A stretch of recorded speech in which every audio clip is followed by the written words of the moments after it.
Okay, good afternoon, everyone. Apologies for being a bit delayed today, but appreciate you being flexible with our schedule. So just a few things at the top, and then happy to take your questions. Tomorrow, Secretary Austin will host the 25th meeting of the Ukraine Defense Contact Group at Ramstein Air Base, Germany. The UDCG, first convened by Secretary Austin in April 2022, has been instrumental in coordinating international support to assist Ukraine in defending its sovereignty against Russia's unprovoked aggression. To date, the United States and our allies and partners have collectively committed more than $126 billion in security assistance to Ukraine since Russia's full-scale invasion in February 2022. And through the work of its capability coalitions, the UDCG has also been critical in bolstering Ukraine's defense capability and building a credible deterrence force so that it can defend against future aggression as well. While I won't get ahead of any announcements at this milestone meeting of the contact group, which will be Secretary Austin's last, you can expect the Secretary to continue this important work at Ramstein tomorrow. He will engage defense ministers and senior military officials from around the world to discuss Ukraine's immediate battlefield needs and longer-term defense requirements. And again, as you know, the meetings will focus on key capabilities Ukraine needs, including air defense systems, artillery munitions, and armored vehicles, as well as efforts to enhance the defense industrial base. And following the meeting, Secretary Austin will participate in a press conference.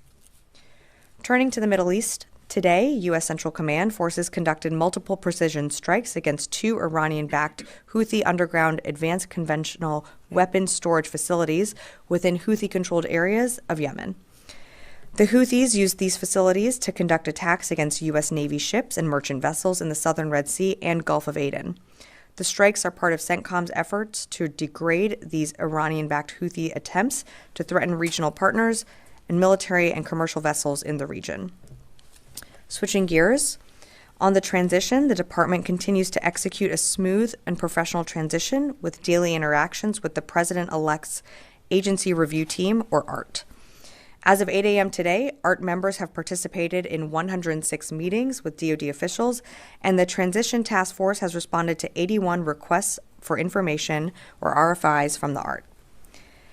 And last, as you probably just saw, the President, Governor Newsom, and others received a briefing on the devastating wildfires in Southern California, which the department continues to monitor. At the President's direction, the Department of Defense will provide additional firefighting personnel and capabilities. The federal government is working closely with the National Guard, which is deployed under the Governor's State of Emergency declaration. The California National Guard is adding 2 modular air firefighting system units, and 2 more are being readied by the Nevada National Guard. The Department of Defense has 4 additional MAFs that could be used if needed. Additionally, the department is sending 10 Navy helicopters with water delivery buckets to immediately assist with aerial suppression. And with that, I'd be happy to take your questions. Lita. Hi, Sabrina. Thank you. Just on Ukraine, the latest amount is not clearly the entirety of what is left. How concerned is the administration that you are leaving a pretty substantial amount of money not delivered to Ukraine in terms of weapons, several $1 billion? And do you think that those weapons will eventually get to Ukraine, and is there a danger of a lag? Sure. So on Ukraine, as you mentioned, there will be a few $1 billion in authority left for the incoming administration to decide what they decide to do with that remaining authority. And what I would say is, on the question of are we concerned, Ukraine has bipartisan support within Congress, and it is because of our efforts that Ukraine continues to be successful on the battlefield. And you know this, back in February 2022, when Russia invaded Ukraine, many pundits thought that Ukraine would fall immediately. And it is because of this administration's way forward and the commitment of the Ukrainians and their courage and fighting on the battlefield that they continue to survive. But they do that with the support of the United States and other allied countries and coalitions through the Ukraine Defense Contact Group. And I think it's pretty clear that the Ukraine Defense Contact Group is it's more than just a common understanding, it's a common cause. And so it's really up to the incoming administration to decide what they decide to do with the remaining authority that's left. But of course, we hope that, in some way, the Ukraine Defense Contact Group continues on. But certainly support for Ukraine remains strong within Congress. And I'm sorry, you had a second question on Ukraine. Oh, no, I was at a follow-up. Okay. Just on the assistance to California. Yep. For additional, you said, 10 Navy helicopters. That's active duty, correct? It would be through the California National Guard the department is feeding into the California National Guard's request. So right now it is all through through state authorities. So these 10 Navy helicopters are what then? Isn't that those aren't active duty? So we are standing by to send 10 Navy helicopters with water delivery buckets. I don't have the authorities on which they will be provided under, so I am happy to get back to you on that. I'm not asking for authority. I'm asking, is that active duty Navy that's going to be flying those planes? That would be my understanding. That's my understanding, yeah. Do you know how many personnel that involves don't. or anything? Do you have any other details? And is that the only active duty military You know what, actually, involved? I'm sorry, can I take the question on if that's active duty? I just don't want to misspeak, and I want to make sure that I get you the right information. Any clarity on active duty Sure. troops involved in this would be helpful. Yep, let me get back to you on the active duty thank you. component But piece. these are federal assets. that These would be be federal given. assets, Okay. correct, yes. Okay. And then Jen, yep. Okay, can I follow up? Mm-hmm. So it seems like a slightly anemic amount of federal assets being provided to the largest fire in California history with the commander-in-chief out there. Why not flood the zone, if you will, with more assets? Well, Jen, it's a matter of also can those assets get in the air? And right now, I mean, Cal Fire has some of the best capabilities and equipment to fight fires in California. We can surge assets, and the president has directed this department to bolster whatever California needs. But we have to work with California. And right now, we can't even get assets up in the air because the fires are so bad and because the winds are so bad. So until we can do that, I mean, you're seeing the footage on the ground. I know you're covering it as well. Until we can get more assets in the air, there's only so much we can provide. So we're going to be standing by to support in every single way that we can. And of course, you saw the president has directed the Department of Defense to feed into what California needs. But there's safety protocols that have to be followed, and until we can get additional air support in the air, we're standing by ready to support California with what it needs. Okay. And to follow up, does the Pentagon have military plans to invade Greenland if ordered to do so? Yeah, I thought I'd get a question on this. Appreciate it. Look, I saw the comments. I'm certainly not going to get into hypotheticals. I think that's for the incoming administration to speak to. We're concerned with the real national security concerns that confront this building every single day, which is why you're seeing the Secretary convene the UDCG tomorrow in Ramstein for the 25th time. We're going to continue to keep our eye on the ball and focus when it comes to Ukraine, when it comes to what we're doing in the Middle East to support Israel, and also continuing to push for a ceasefire in Gaza. And then, while we only have limited amount of days left in this administration, we're certainly keeping an eye on our pacing challenge in the Indo-Pacific. You are a planning organization. Are there plans to take Greenland by force if ordered to do so? Yeah, appreciate the question, and I'm not aware of any plans to do that. Idris. Yesterday, DOJ filed a motion to stop the plea deals for 4 of the detainees in Guantanamo Bay. Obviously, you can't talk about it because it's ongoing litigation, but what is the administration's policy on Guantanamo Bay? Do you want to close Guantanamo Bay, or what is your actual policy on Gitmo? I think the president has been pretty clear that, and what you've seen over the past few months is more detainees, leaving Guantanamo Bay. But again, when it comes to this specific appeal, there's a process and that we are going through with the appeals process, and because of that, these individuals are going to stay there for the foreseeable future. But look, I think every administration has made a concerted effort to try and get detainees out of Guantanamo Bay and slowly close that facility. These things take time, and as early as this week, you saw us, make an announcement about other detainees being transferred to other countries. So when it comes to the appeal, I'm just going to have to leave it at that. But how can you say how is it in line with the policy to close Gitmo if you're filing a motion to not let 4 of them out? Well, right now they don't have somewhere to go, so we have to go through the process of, they're still under, this is an appeal that, as you remember over the summer, that when the secretary weighed in on this process, that until it's resolved in the courts, we have to let that play out. So at this time, we have to go through the judicial proceedings, and I don't have anything more to add right now. So a totally separate topic on Yemen. What is the administration's policy with the strikes? It was initially to degrade the capability to strike shipping lanes. Is that still the policy? Or if you can just define what the policy is when it comes to Houthis. So many specific policy questions today. Sure. So when it comes to the Houthis, nothing's changed about Operation Prosperity Guardian. That still remains intact and is there to continue to degrade Houthi capabilities, but also to protect commercial shipping and our ships and other allied ships and coalition ships that go through the Red Sea and the BAM. When it comes to our policy on the Houthis, we never said we were going to take every capability off the map. What we did say is we're going to continue to work to degrade capabilities and to ensure upholding the international rules-based order and the free flow of commerce through that region.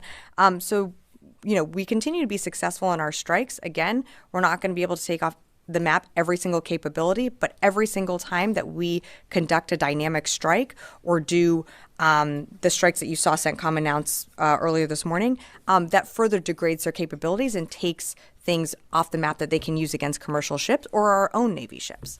Did that help? Sorry, okay, Janie. Thank you, Sabrina. 2 questions on North Korea and Ukraine. The first question, 3 days ago, North Korea launched a new hypersonic medium-range ballistic missile into the East Coast. And Kim Jong-un stated that it could effectively penetrate any defense barrier and inflict a serious military blow on the enemy, and specified Guam, a U.S. territory, as the target in case of a contingency. What is the Pentagon's reaction on that?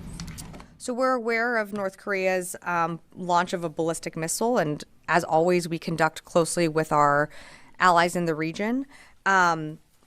We condemn these actions and would continue to urge the DPRK from further unlawful and destabilizing acts. We've seen this type of behavior before, and while we don't assess that it presents a threat to U.S. forces, we're going to continue to monitor the situation. Is this a violation of UN Security Council also? Yeah, Janie, I think you've heard us say that previously many times before. Again, it's something that we've seen the DPRK conduct in the past. We take this seriously, and we're going to continue to consult with our allies in the region. On Ukraine, Ukrainian President Zelensky said the U.S. could negotiate an end to the war with Russia only if security guarantees were made for Ukraine. How would you respond to this? Janie, I'm going to let President Zelensky's words speak for themselves. He is ultimately the one that is going to have to decide, how this war comes to a conclusion. That's not for us to dictate, and that's not for us to dictate those terms. What we are doing as the United States and as the Department of Defense is what the Secretary has done since April 2022, which is convene the UDCG and bring together partners and different coalitions to help Ukraine with what it needs, both in the short term and the long term in its battlefield requirements. So that's what you're going to see convene tomorrow. I'll leave it at that. Mike. Are these Navy assets, the helicopters, are Yeah. they coming from San Diego or the other, Navy, the big Navy bases, or other big Navy bases in California? I don't have more information on where they're coming from just yet. Okay. Constantine? Thanks. So over the past 30 days or so, CENTCOM has announced a series of strikes against ISIS. Some of them have been seem to be larger than kind of the usual battle rhythm. Is that an indication that the organization that ISIS is either reconstituting itself or is posing a greater threat than usual to the U.S.? No, I think from when you saw the fall of Assad, you saw, Russian assets further consolidate, which allowed U.S. Central Command to take actions in the Badia Desert and elsewhere, where we hadn't previously, done significant amount of strikes. I wouldn't read into the fact that ISIS is reconstituting in any way. That's exactly why we are in Syria and Iraq, to prevent that from happening, to prevent them from becoming, the strength that we saw a decade ago. And that's why the mission there is so important. But, these strikes, when they are conducted, it is at the time and place of the commander's choosing, but also because it is that opportune moment, and that we will inflict the most damage because of that timing. So I wouldn't read so much into the cadence as much as it's more about the right time, right place for these strikes to be done.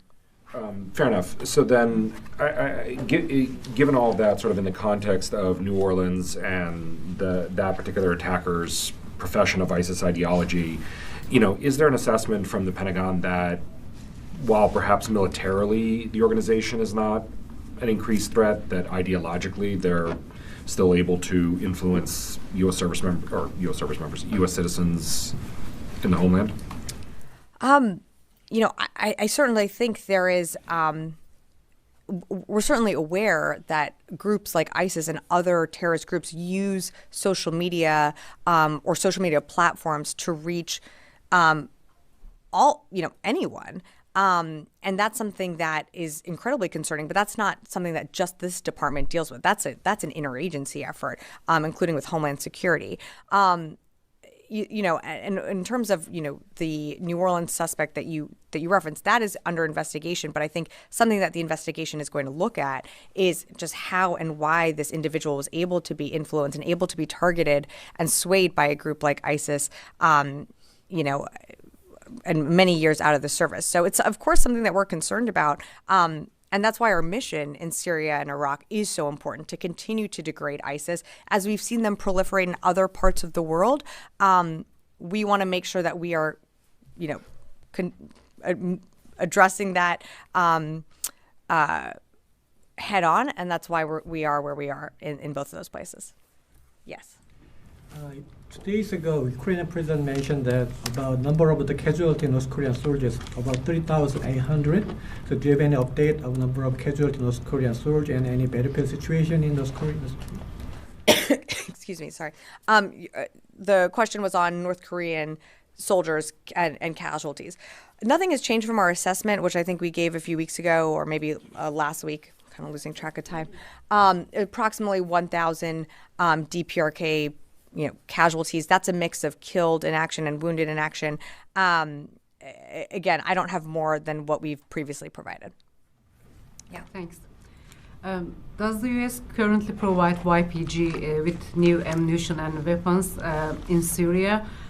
There are some news reports are stating some delivery landed in Haseke, Rojava.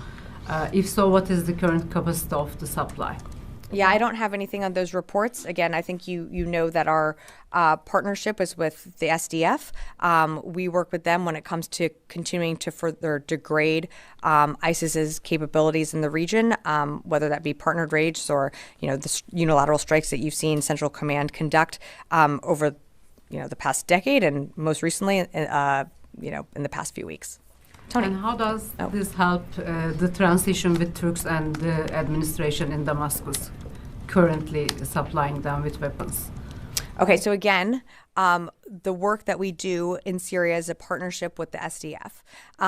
So I think it's important to remember that the whole reason why we are in Syria is to continue that enduring mission to defeat ISIS. That is a partnership with the SDF. Whether it be in partnered raids or, in strikes, our entire mission in Syria is to ensure the continuing defeat of ISIS. Tony. A Couple PDA follow-ups. Sure.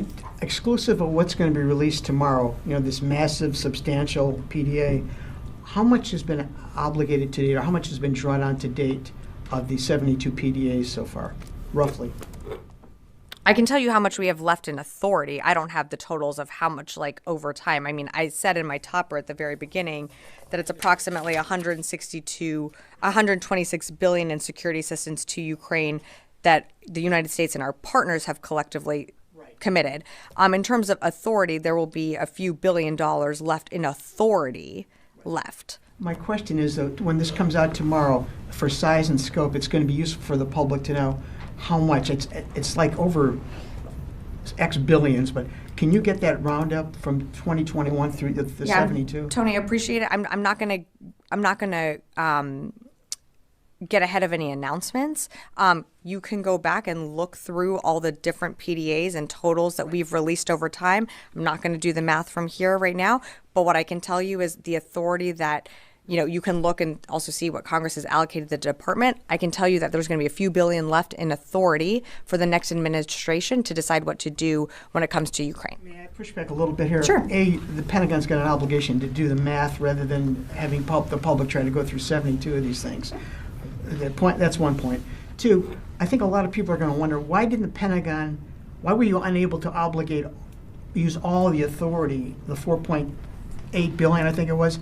Why not? Why are you leaving any left given the urgency of the situation? Well, you might remember earlier last year, we had a gap in funding that we were not able to restock our own shelves and our own supplies. So when we weren't able to do that and we were operating under a time when we were not able to resupply our own stocks, that prevented us from getting PDAs out the door. And you saw us pause for several weeks, in fact, on being able to supply Ukraine with what it needs on the battlefield. With every single PDA, we have to weigh it against our own readiness. And if the secretary and the chairman do not feel that we can provide a package at a certain amount of time, we will not be able to provide that package. That delay in funding severely limited the department on what we were able to provide Ukraine during that time. The thing was passed in April. We're in January, so a prudent person who doesn't follow this closely would say that was a long time ago. And I would tell that prudent person that, look, it takes the defense industrial base, it still takes a while to produce these capabilities. I mean, the fact that we're at the point of providing over 70, presidential drawdown authority packages to Ukraine, I think speaks volumes to this department's and this administration's commitment to Ukraine. Louis. A follow-up on. Sure. Can I get a clarification on the maps, the numbers, please? Can you tell me how many are being provided, how many are being readied? Yeah. 1 second here. So, sorry, Louis, let me just go back through my... So the California National Guard is adding 2 MAFs, and 2 more are being readied by the Nevada National Guard. And the department has 4 additional MAFs that could be used if needed. Okay. So that's a total of 8. Okay, because I'm reading the White House, and the White House, this is, the Northcom is preparing 4 more, but I guess... I would say the department, yeah. Okay. And also in your topper you mentioned, you give an update on the transition contact. In the time remaining in his term, is Secretary Austin intending to speak with Secretary-designate, the nominee, Pete Hegseth? Or has that happened? Or again, does he intend to, or has it happened? I don't have any calls or meetings to announce at this time. So does that mean there are plans to, should he be confirmed? I mean, what exactly does your statement mean? Right now, I don't have anything to announce. If I have something to announce about a meeting or a call, I'll certainly keep you updated. Okay. I'm going to go to the phones and then come back in the room. Chris Gordon, Air and Space. Thanks, Sabrina. I have 2 questions, one on Ukraine and one on Iraq. Regarding Ukraine, can the Pentagon provide the number of Ukrainian F-16 pilots that have been trained in the U.S., even if you have to take that question? And can you provide us with a general idea of the U.S. support for the F-16 pilot training program under this administration's tenure?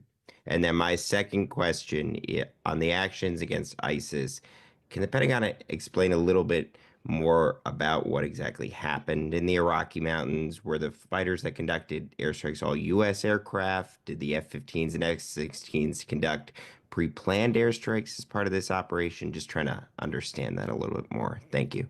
Thanks, Chris, for on your question on the ISIS strikes. I think you're referring to that from a few weeks ago. I think Central Command put out all that we're going to on those strikes, but for more information, I'd refer you to them to speak to that operation. On the F-16 program, I think you're pretty well versed on it. You know, we've trained. We are a co-lead on the Air Capability Coalition. We have trained a handful of Ukrainian pilots. You know, that training took place here in the United States, but of course, other countries did host Ukrainian pilots and continue to train them. I'm not going to get into specific numbers right now, but you know, I think you're certainly well versed in all the training that goes into the F-16, and you know, the Air Capability Coalition is still working to train more additional pilots when ready. Heather, USNI.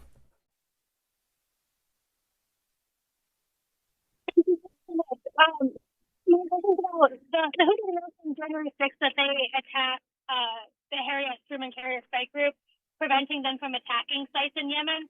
Can you confirm whether or not the strike group did receive any attacks or targets by the Houthis, and whether or not that did in fact prevent anything?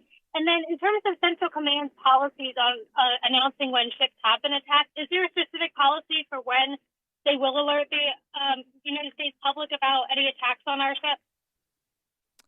Heather, apologies. You came in a little muffled, so I think I got a little bit of your question. So I think you asked about an attack on the Harry S. Truman, or maybe that if the Harry S. Truman was hit, the ship was not hit.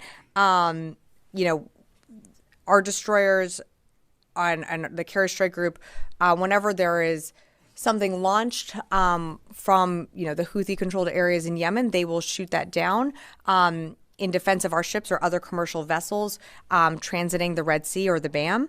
But I'm not aware of any attacks on U.S. personnel or ships recently. In terms of, you know, policies on attacks, you know, I think CENTCOM tries to put that out as frequently as possible, but I'd refer you to CENTCOM to speak more to that. Jeff Schogel, Task and Purpose. Thank you. Just wanted to clarify the 4 MAFs and the 10 helicopters. Is it accurate to say they are going to California or they could go? And I was hoping you could clarify your statement about how nothing can get in the air. Aren't there areas outside of Los Angeles where the U.S. military could put assets in the air to help with the fire? Thank you. Jeff, you know, for more on where assets can fly, I think California would be better to speak to that. My understanding is the wind conditions are so bad that even to put out the fires right now, you cannot get aircraft or helicopters in the air where those fires are concentrated. Of course, there are other areas in California where you can fly. Again, I'm not a fire expert. I would refer you to the state of California to speak more to that. In terms of the helicopters, the department is sending 10 Navy helicopters with water delivery buckets to assist with aerial suppression. And the MAFs, the department has 4 additional MAFs that could be used if needed. With that, coming back in the room, yeah. Thank you, Sabrina. Back to Syria. Local media shows that there is increasing U.S. forces activity in northern Syria and parts of north of Iraq, claiming that these forces are moving into Syria.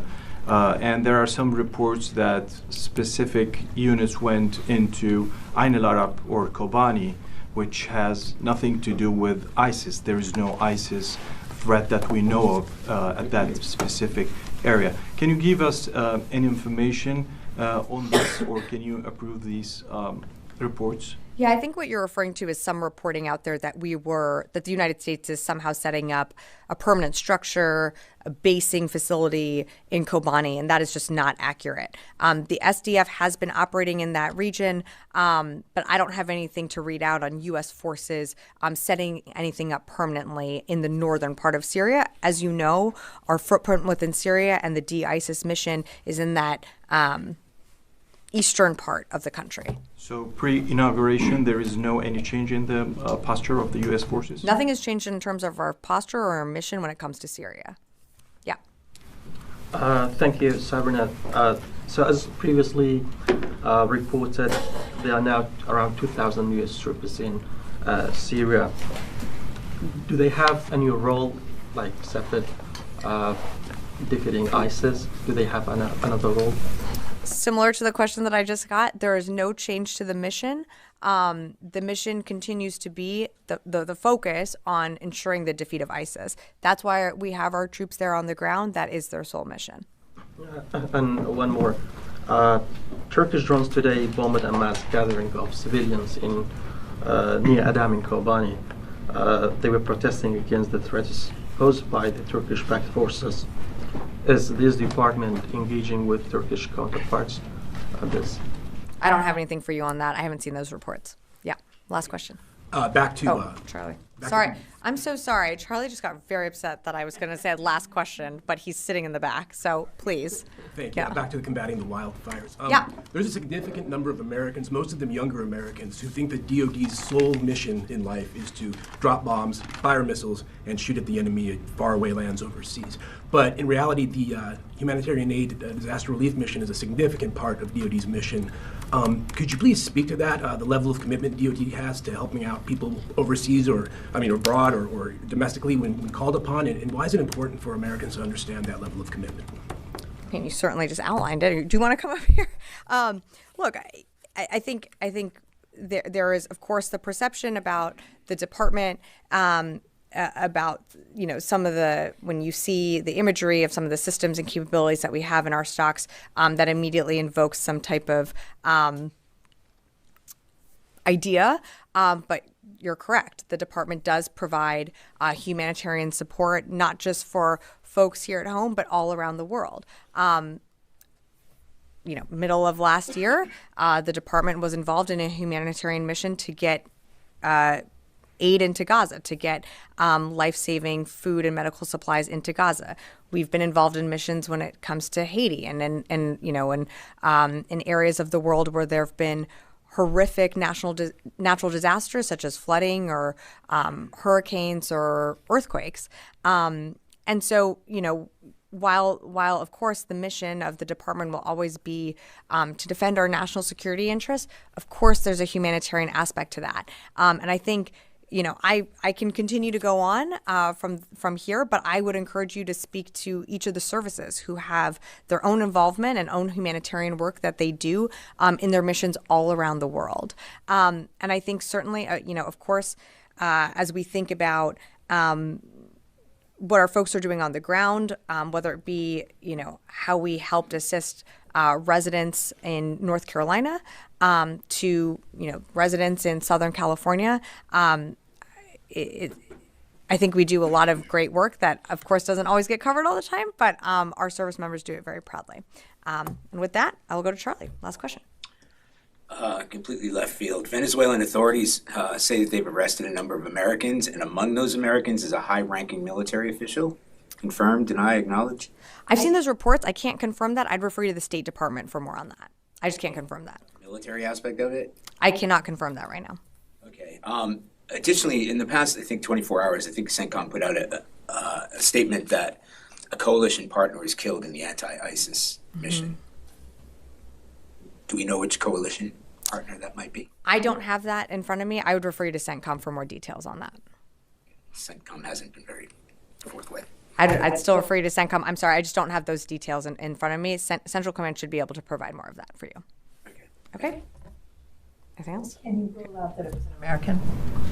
It was a coalition partner forces, so yes, I can rule out that it was not an American that was killed. All right, thanks everyone.